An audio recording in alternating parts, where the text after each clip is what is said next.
Samahan po natin si Kabakang Arnel Corpus sa kanyang pagbabahagi ng kaalaman sa paggawa ng silage para sa ating mga baka.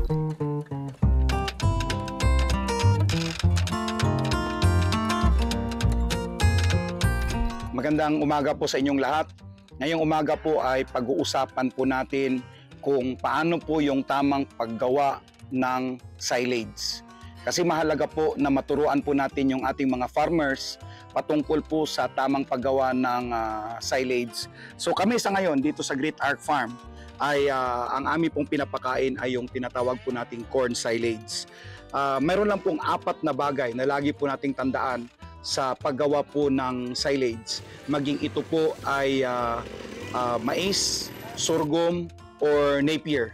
Ang unang-una po dyan ay mahalaga po yung tinatawag po nating cut length, yung kanyang putol. So kung makikita nyo po, ito pong aming mais ay ang kanya pong putol ay between 3/4 to 1 inch at dapat po hindi po siya na over-process o yung masyadong durog.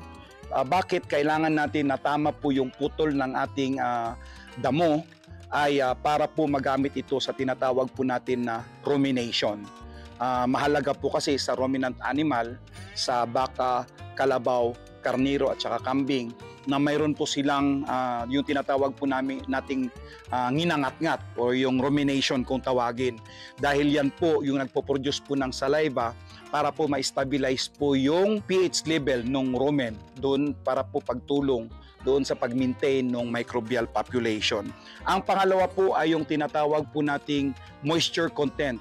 Para po mag-ferment po ang ating damo, ang ating sorghum, ang ating mais, ang ating napier, mahalaga po na ang kanyang moisture content ay nasa 65 to 75%. Kailangan po natin yung tubig para po magkaroon ng maayos na fermentation.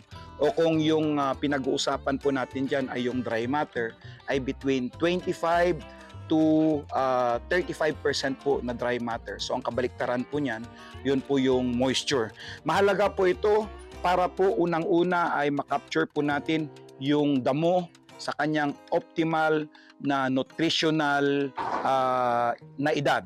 So mahalaga po yan at para makatulong din po doon sa fermentation process. Ang damo po, pag sobrang bata, ay masyado pong mataas yung kanyang moisture at nahirapan po tayo doon sa fermentation process. At kung sobrang tanda naman po ay wala na po siyang moisture at mahirapan na po tayo doon sa kanyang pag-compact. Mahalaga po na sa paggawa ng silage ay makompact po natin. Ang ibig sabihin po ng compaction ay para mawala po yung hangin, mawala po yung oxygen. At hindi po yan maaalis sa pamamagitan lamang po ng ordinary na pagbabacuum na gamit po yung vacuum cleaner. Hindi po tama yan. Ang tama pong gawin ay dapat po ay makompact, mapipi.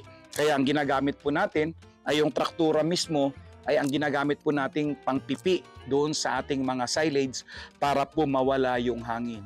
Panghuli po dyan ay yung sealing. Kailangan po ay masil po natin ito ng maayos para po hindi mapasukan ng hangin. Marami pong salamat.